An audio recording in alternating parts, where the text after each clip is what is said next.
Nous entamons maintenant le dernier dossier de cette conférence d'ORL, le dossier numéro 5. On vous parle sur ce dossier d'un patient jeune de 39 ans qui consulte pour une fièvre à 38,5 avec des douleurs sous-orbitaires bilatérales, un mouchage purulent bilatéral et une obstruction nasale bilatérale. Donc vous voyez que j'ai entouré 3 fois bilatéral. Les symptômes ont débuté il y a environ 3 jours par un simple rhume, mais les signes cliniques s'aggravent depuis environ 24 heures. Quel diagnostic peut-on évoquer?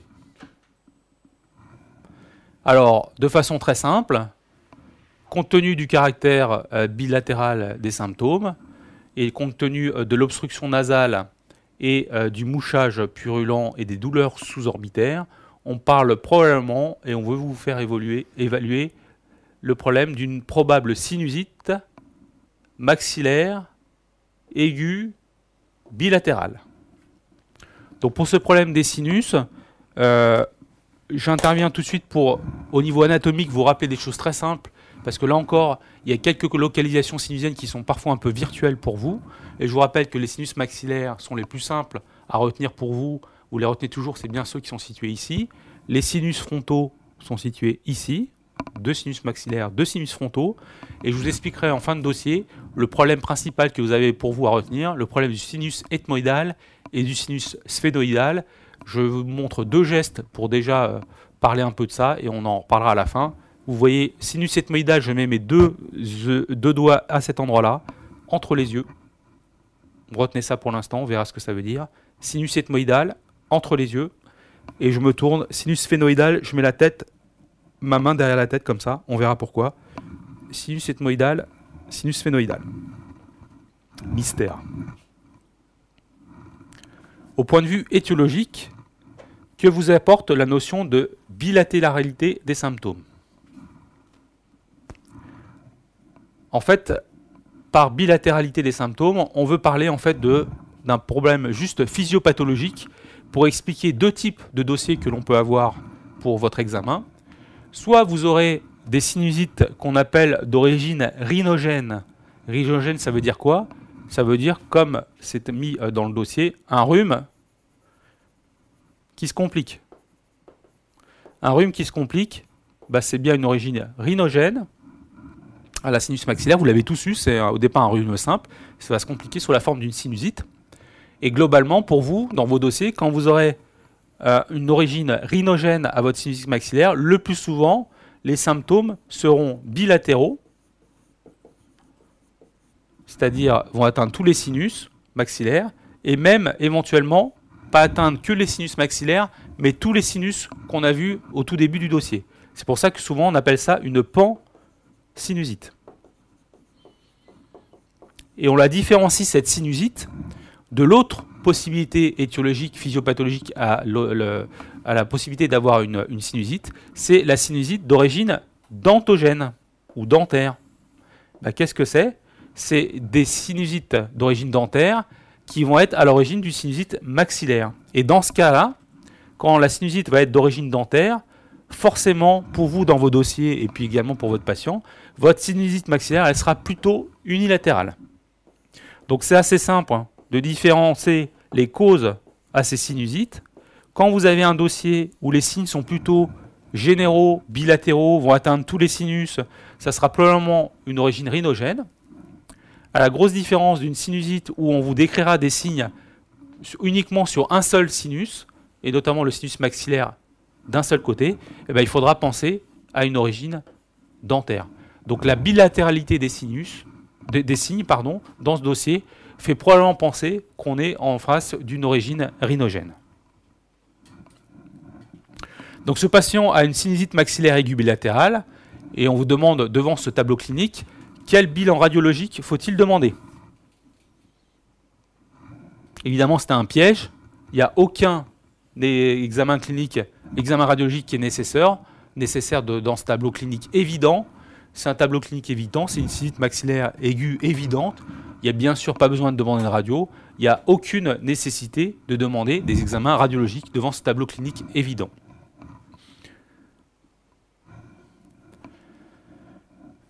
Quel traitement pouvez-vous proposer? traitement de la sinusite, il faut le diviser en plusieurs parties. En ORL, n'oubliez pas toujours le traitement local, que ce soit pour les problèmes de gorge, de nez, d'oreille. Il y a toujours un traitement local qui vous ramènera des points. Le traitement local qu'on privilégie dans la prise en charge du sinusite aiguë maxillaire, c'est bien sûr l'utilisation d'un vasoconstricteur local, par exemple le Derinox ou la déturgilone. Ces médicaments qu'on va mettre dans le nez, dont le but est de diminuer, de vasoconstricter la muqueuse qu'on a à l'intérieur du nez. Et donc là, on a les sinus maxillaires. Et notamment ici, il y a le méa moyen qui est un petit orifice de drainage entre le sinus maxillaire et la fosse nasale. Quand on a un gros rhume ou une sinusite, l'épaisseur de la peau est très importante. C'est pour ça qu'on a le nez bouché, c'est pour ça qu'on ne respire pas bien. Donc forcément, en mettant un traitement local pchit dans le nez vasoconstricteur, le but, c'est de diminuer l'épaisseur de la muqueuse et de rouvrir le méa pour à nouveau aérer le sinus et faire passer l'air dans le sinus, comme c'est habituellement la fonction du sinus. Donc c'est pour cette raison qu'on utilise un vasoconstricteur local. C'est pour cette raison qu'on associe toujours une désinfection rhinopharyngée avec l'utilisation de lavage au sérum physiologique 3 à 4 fois par jour. Ça fait partie du traitement local. Mais on n'oublie pas également le traitement symptomatique basé bien sûr sur des antalgiques, voire des antipyrétiques, pour diminuer la douleur, notamment les douleurs sous-orbitaires, les douleurs frontales qui sont souvent associées à ce type de sinusite. Et bien sûr, une partie importante du traitement étiologique, avec surtout l'utilisation d'antibiotiques. Principal antibiotique utilisé en ORL, c'est l'augmentin. Ça marchera toujours dans toutes les pathologies infectieuses ORL banales, sauf l'angine à streptocoque, ou l'angine à streptocoque, ça marcherait, mais ce n'est pas indiqué, puisqu'on doit utiliser l'amoxicilline en traitement court de 6 jours, donc ça c'est un aparté. Mais sinon, dans tous les autres cas d'infection bactérienne, ORL, angine, pas l'angine, otite, sinusite, toutes ces pathologies infectieuses, vous utilisez en première intention l'augmentin, ça marchera toujours chez l'adulte et chez l'enfant. Donc comme il y a du pus, il y a une infection sinusienne, on va utiliser un antibiotique. Se pose la question de la corticothérapie. La corticothérapie dans la sinusite maxillaire aiguë, elle peut parfaitement être discutée en cure courte, Péros, à la dose d'1 mg/kg pendant 5 à 6 jours. Ça marche très bien. C'est peut-être la seule indication en ORL, dans les infections ORL, la seule indication où on pourrait donner des corticoïdes. Les corticoïdes sont bien sûr interdits dans les angines aiguës, aucun intérêt non plus dans les otites. C'est vraiment peut-être la seule indication dans les pathologies infectieuses ORL, la sinusite aiguë maxillaire habituelle, on peut parfaitement donner des corticoïdes en cure courte. Le patient revient en consultation quelques mois plus tard pour une récidive de sa symptomatologie. Il vous explique qu'environ une fois par mois, il se plaint d'obstruction nasale, de rhinorrhée purulente, de céphalée et de troubles de l'odorat. Quel diagnostic peut-on évoquer? Donc c'est une fois par mois et c'est une symptomatologie rhinosinusienne chronique. Donc ce qu'on évoque devant cette symptomatologie, c'est probablement l'existence d'une sinusite chronique. Alors c'est vrai que c'est un diagnostic clinique qui n'est pas toujours facile à faire, mais globalement, on va céder sûrement d'autres examens pour confirmer la sinusite chronique. Le terme chronique est peu spécifique. Le plus souvent, on peut dire qu'on est dans le cadre d'une sinusite chronique à partir du moment où on fait au moins 4 à 6 épisodes de sinusite par an, de vraie sinusite bien sûr. 4 à 6 épisodes de sinusite aiguë, on peut considérer qu'on passe dans cette entité de rhinosinusite ou de sinusite chronique. Quels sont les facteurs favorisants qu'on va rechercher chez un patient qui se plaint de sinusite chronique? Principalement à l'interrogatoire, et on peut s'aider de quelques examens complémentaires, on recherche des troubles d'allergie. On recherche aussi à l'interrogatoire l'asthme qui est très fréquemment associé au problème de sinusite chronique. On recherche également une polypose naso-sinusienne qui est aussi un élément très favorisant pour des épisodes de sinusite à répétition. C'est une pathologie qui est bien sûr bénigne. Et quand on examine l'intérieur du nez de ces patients, on va retrouver des petits polypes, des petits sacs remplis d'eau qui vont bloquer l'intérieur de la narine et qui vont expliquer pourquoi ces patients ne respirent pas bien, ont des troubles de l'odorat et s'infectent régulièrement. Donc il faut bien sûr éliminer la polypose naso-sinusienne. Enfin, il y a quelques facteurs anatomiques qui peuvent aussi aggraver ces problèmes de sinusite récidivante ou sinusite chronique, et notamment la déviation de la cloison nasale. Si je refais mon petit dessin que je vous avais fait tout à l'heure, normalement la cloison nasale, c'est du cartilage qui sépare de façon symétrique les deux narines, avec à nouveau, ça c'est les cornets inférieurs et les cornets moyens, avec le sinus maxillaire de chaque côté. On comprend bien que si la cloison nasale est déviée d'un côté, comme ça va obstruer le méa sinusien, l'orifice de drainage du sinus maxillaire, et ça va participer aux infections sinusiennes à répétition, puisque le sinus ne sera pas très bien aéré. Donc ça, c'est des facteurs anatomiques qu'on dépiste également à l'examen clinique. Donc ça, c'est à l'examen clinique, et ça, c'est à l'interrogatoire ou sur les examens complémentaires. Enfin, bien sûr, recherchez toujours un déficit immunitaire qui peut aussi expliquer des infections sinusiennes à répétition. Dans le cadre d'une sinusite chronique, quel examen complémentaire peut-on demander au singulier? Le meilleur examen, c'est le scanner des sinus en coupe axiale et coronale. C'est le meilleur examen à demander pour les pathologies sinusiennes inflammatoires ou infectieuses chroniques. Et il faut bien que vous compreniez que l'IRM est complètement inutile dans tous ces problèmes de pathologies sinusiennes inflammatoires ou infectieuses chroniques. Le meilleur examen pour les pathologies inflammatoires et infectieuses, c'est le scanner. L'IRM ne sera demandé uniquement, comme on l'a dit un mot dans le dossier de cancérologie, dans les pathologies suspectes de tumeurs, notamment dans les cancers de l'ethmoïde. Je vous rappelle, adénocarcinome, avec ce que j'ai dit tout à l'heure, poussière de bois. Donc c'est le seul point important.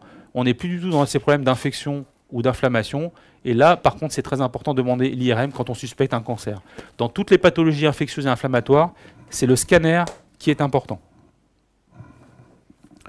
Le patient a revu son médecin traitant qui lui a prescrit cet examen complémentaire dont les résultats vont à l'encontre de vos hypothèses initiales. Décrivez et analysez cet examen.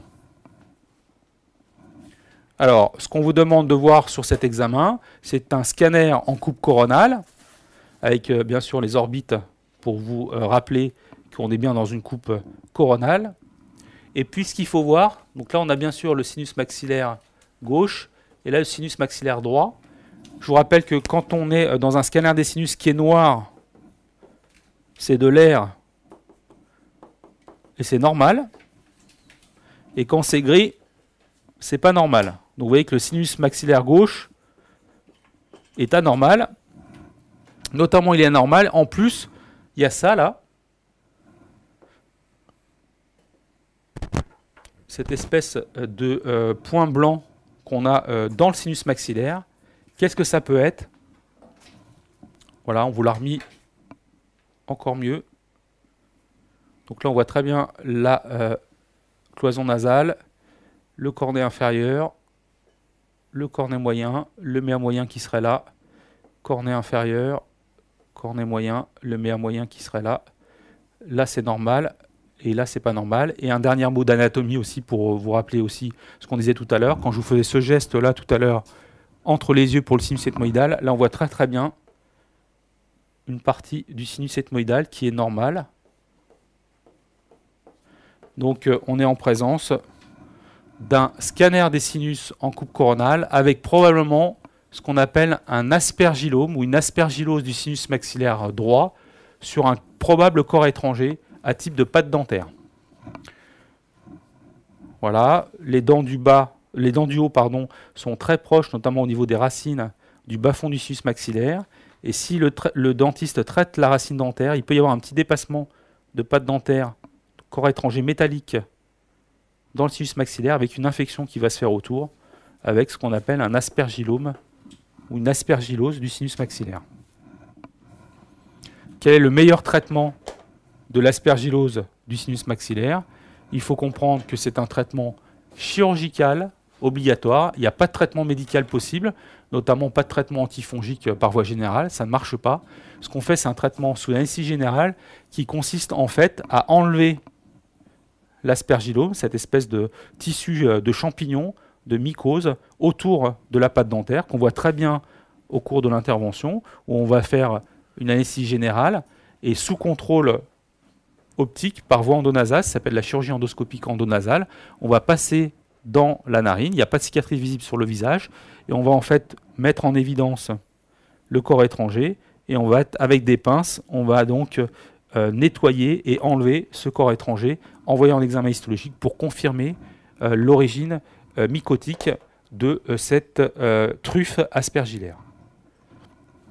Alors en conclusion de ce dossier sur les problèmes de sinusite, il faut donc bien pouvoir savoir différencier une sinusite d'origine rhinogène d'une sinusite d'origine dentogène, savoir aussi bien différencier les problèmes de sinusite maxillaire, sinusite frontale et surtout, ce que je disais au départ, les sinusites ethmoïdales et sphénoïdales, notamment par rapport aux complications.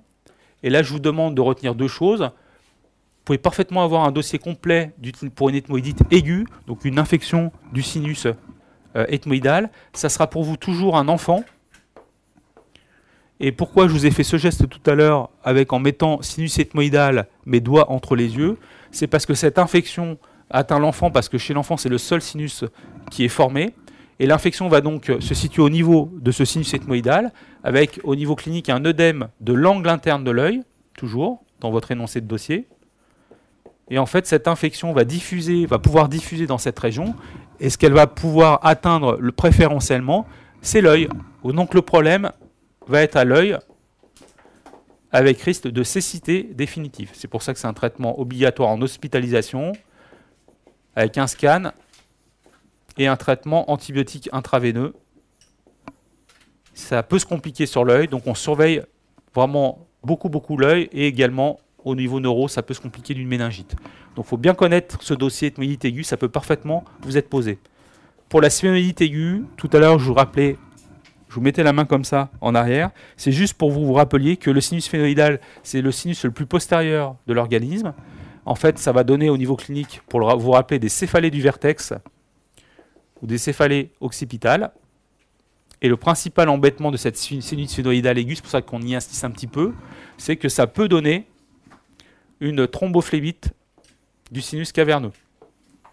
Donc c'est le risque important de la sphénoïdite aiguë, avec l'apparition d'une paralysie oculomotrice. Et là encore, il faut faire un scanner. C'est pour ça que je vous ai remis que le scanner, c'est l'examen clé de toutes les pathologies sinusiennes, infectieuses et inflammatoires, alors que l'IRM est plutôt réservé pour les sinus dans les problèmes de cancer. Je ne reviens pas à adénocarcinome, on l'a dit, poussière de bois, je l'ai remis ici. Traitement local, à ne jamais oublier, notamment les vasoconstricteurs, et la chirurgie pour ces problèmes soit de cancer de l'ethmoïde, soit les problèmes qu'on a vus à la fin du dossier sur l'aspergillome par voie endonasale sur chirurgie endoscopique. Donc cet item rappelait, l'item 90, les infections nasosinusiennes de l'enfant et de l'adulte.